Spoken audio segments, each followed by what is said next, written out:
خوش آمدید۔ آج کے اس تفصیلی جائزے میں ہم ایک ایسے امریکی دفاعی فیصلے پر بات کریں گے جس نے جنوبی ایشیا کی سلامتی پر ایک بالکل نئی بحث چھیڑ دی ہے۔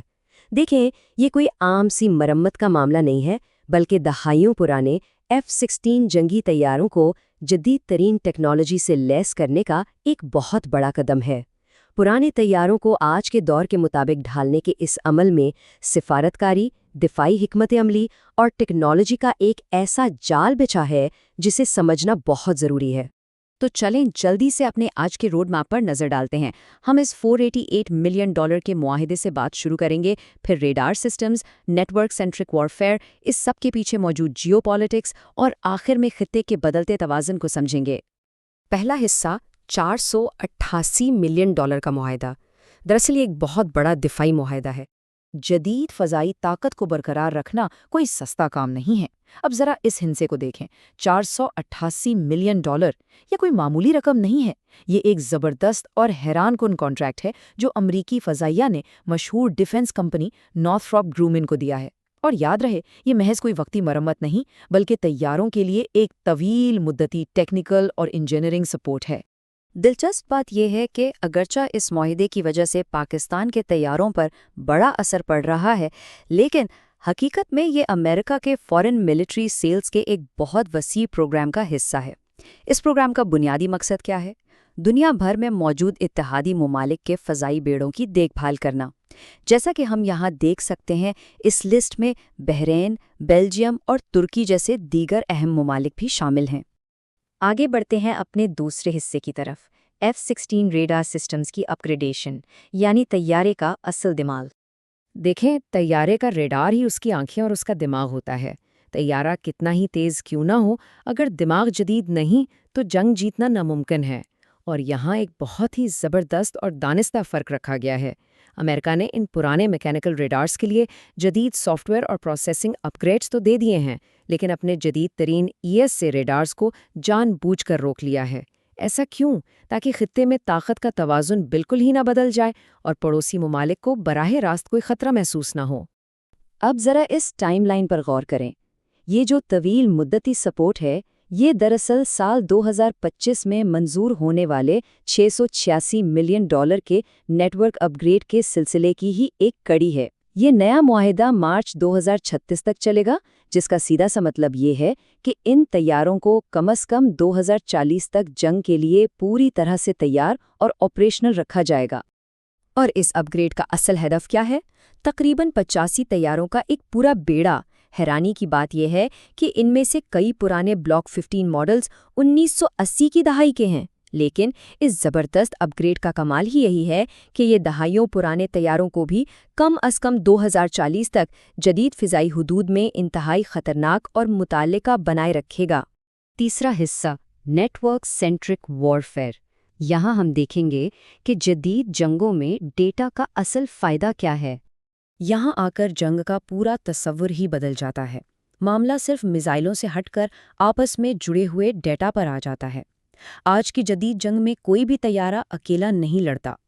لنک 16 نامی نیٹ ورک کے ذریعے فرض کریں کسی ایک طیارے نے ہدف کو دیکھ لیا تو وہ لوکیشن پلک جھپکتے ہی زمینی کنٹرول اور ہوا میں موجود باقی تمام طیاروں تک خود بخود پہنچ جاتی ہے۔ اسے تکنیکی زبان میں سینسر فیوژن کہتے ہیں۔ ان مراحل کو دیکھیں تو یہ سب مل کر ایک زبردست فورس ملٹی پلائر کا کام کرتے ہیں، یعنی طاقت کو کئی گنا بڑھا دیتے ہیں۔ اس کا سیدھا سا مطلب یہ ہے کہ اگر اس نیٹ ورک کا ایک حصہ بھی دشمن کو دیکھ لے تو دشمن کا چھپنا یا بچنا تقریباً ناممکن ہے، کیونکہ پورا فضائی بیڑا ایک ہی وقت میں مل کر جوابی حملہ کرنے کے لیے تیار ہوتا ہے۔ اب چلتے ہیں چوتھے حصے پر، اس معاہدے کے پیچھے چھپی جیو پالیٹکس، یعنی اس پورے معاملے کی بڑی تصویر۔ ٹیکنالوجی سے ذرا باہر نکل کر اگر ہم غیر جانبدارانہ تجزیہ کریں تو معلوم ہوتا ہے کہ صورتحال کافی گہری ہے۔ امریکہ اس معاہدے کو محض طیاروں کی مرمت تک محدود نہیں رکھ رہا، بلکہ یہ ایران کے ساتھ جاری کشیدگی کے دوران پس پردہ روابط یعنی بیک چینلز کو برقرار رکھنے اور اس انتہائی غیر مستحکم خطے میں اپنا اسٹریٹجک اثر و رسوخ قائم رکھنے کا ایک بہت اہم سفارتی ذریعہ ہے۔ اور ہاں، بات صرف یہیں ختم نہیں ہوتی۔ ایک طرف تو ان پرانے طیاروں کی زندگی بڑھائی جا رہی ہے اور دوسری طرف رپورٹس یہ بھی بتاتی ہیں کہ اسی دوران چین اور ترکی سے جدید ترین 5ویں جنریشن کے اسٹیلتھ فائٹرز حاصل کرنے کی کوششیں بھی زور و شور سے جاری ہیں۔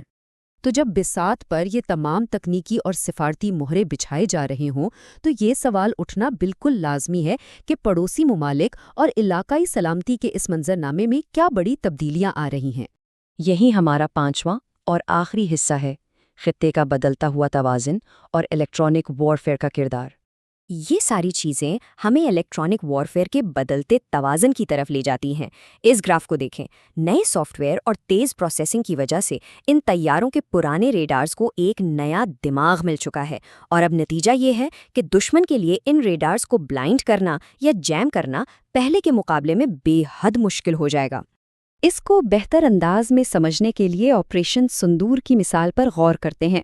رپورٹس کے مطابق اس وقت دشمن کے ریڈارز کو ناپارہ بنانے کے لیے جو جدید جیمنگ ٹیکنیک استعمال کی گئی تھیں، اب انہیں ان اپ گریڈ شدہ طیاروں کے انتہائی جدید اور مزاحمتی سافٹ ویئر کا سامنا کرنا پڑے گا۔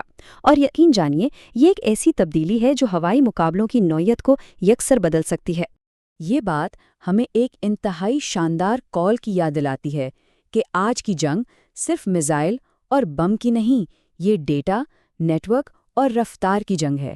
یہ جملہ آج کے جنگی میدان کی بالکل درست عکاسی کرتا ہے۔ آج فاتح وہ نہیں جس کے پاس سب سے بڑا ہتھیار ہو، بلکہ وہ ہے جو معلومات اور ڈیٹا کو سب سے تیزی سے پروسیس کر سکے۔ اس تفصیلی جائزے کے اختتام پر ذرا اس بارے میں سوچیے گا کہ جیسے جیسے ان دہائیوں پرانے طیاروں کے ڈھانچوں میں جدید دور کا ڈیجیٹل دماغ ڈالا جا رہا ہے، تو کیا مستقبل میں فضائی بالادستی کا فیصلہ محض ایک طیارے کی اڑان سے ہوگا یا پھر اس ڈیٹا کی طاقت سے جسے وہ طیارہ کنٹرول کرتا ہے؟ اس گہرے سوال کے ساتھ ہم آج کا یہ تجزیہ یہیں ختم کرتے ہیں۔ ساتھ رہنے کا بہت شکریہ۔